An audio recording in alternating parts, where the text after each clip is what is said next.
Ouais. Le jackpot. Du cuivre, des métaux de valeur. Avec ces tuyaux, on peut en tirer, je dirais, dans les 10 $ à la casse. Quand je me droguais, je mettais un prix à tout ce que je trouvais dans la ferme. Avec ça, je pouvais me faire quelques billets. 10 $ par-ci, 10 $ par-là, à force, ça chiffrait. Une tronçonneuse, ça pouvait payer la came de la journée.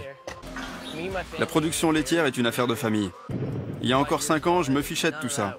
Tout ce qui m'intéressait, c'était de savoir comment j'allais avoir ma dose. Je carburais à l'oxy.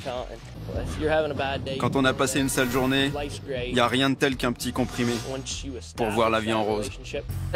C'est une très belle région rurale, mais elle est infestée de stupéfiants et de gens qui en consomment. Pourquoi ? Parce qu'il y a un marché pour ça. On va arriver sur un grand parking. C'est ici que je venais acheter ma drogue.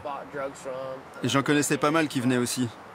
Ça nous faisait beaucoup rire avec les copains, parce que c'est plus facile d'avoir des médocs que de l'herbe. C'est presque trop facile. Le trafic de drogue et les gangs sont très bien organisés. Tout le monde a un compte Instagram ou Facebook. Il n'y a même plus besoin de se déplacer. On se connecte avec tout le monde en restant chez soi, même si c'est au détriment de sa santé. Grâce à ce qu'on fait, on s'en met plein les poches. Je travaille 5 mois dans l'année. Et je gagne plus de 100 000 $ par an. Pas mal pour 5 mois de boulot. T'as trouvé quelque chose? Ici? Ouais. Mon père était mineur. Quand j'étais petit, je voulais travailler à la mine. Comme il y a de l'or, des gens du monde entier viennent travailler dans les mines du nord du Nevada. Par exemple, j'ai croisé des instituteurs, des profs de fac. C'est un privilège d'être mineur. C'est excitant, c'est unique. Peu de gens ont la chance d'aller là où personne n'est allé avant eux. Et puis, je joue avec des explosifs. J'adore ça. On s'éclate. Vous êtes prêts? C'est très dangereux, mais on vit comme si on allait mourir demain. La rivière grouille de saumon rose et de saumon royaux. Je n'ai pas de canne à pêche, donc je dois trouver un autre moyen d'en attraper un. Je me fabrique un harpon en bois. J'ai trouvé un arbre dont les branches forment une fourche à environ 1,20 m de la base. Pour commencer, je dois éliminer toutes les petites branches, puis casser les 2 grandes pour ensuite les tailler en pointe.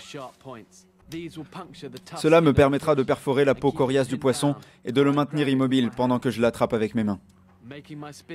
Fabriquer mon harpon ne m'a pris qu'une dizaine de minutes, mais attraper un poisson pourrait me prendre énormément plus de temps. Il doit y avoir 1 millier de saumons dans cette fosse, mais elle est trop profonde pour que je puisse en harponner un. Mais si je les effraie pour qu'ils aillent se réfugier dans les eaux peu profondes, j'aurai peut-être une chance. Ma tactique fonctionne à merveille. Les poissons vont exactement là où je le souhaitais. Il paraît qu'un bon pêcheur doit être patient, et je dois être la personne la moins patiente au monde. Je le tenais! Ça n'est pas passé loin. Je le tiens! Viens ici. Celui-ci, je vais en faire mon repas. Je vais insérer mes doigts dans ses branchies, de part et d'autre, et dans le trou qu'a créé mon harpon dans son dos, pour le maintenir. Vous pouvez manger ce poisson directement à la sortie de l'eau. Vous ne trouverez pas de saumon de l'Alaska plus frais que ça. J'ai toujours aimé les sushis. Dans les communautés Eyak de la région, les migrations de saumon étaient les principales sources de nourriture pour l'année entière. Les poissons contiennent beaucoup de protéines. Et les écailles du saumon sont petites, donc on peut aussi manger sa peau qui est très riche en graisse. Exactement ce dont mon corps a besoin pour reprendre des forces. Voilà 2 jours que je n'avais pas fait un repas complet, alors je vais profiter à fond de ce festin.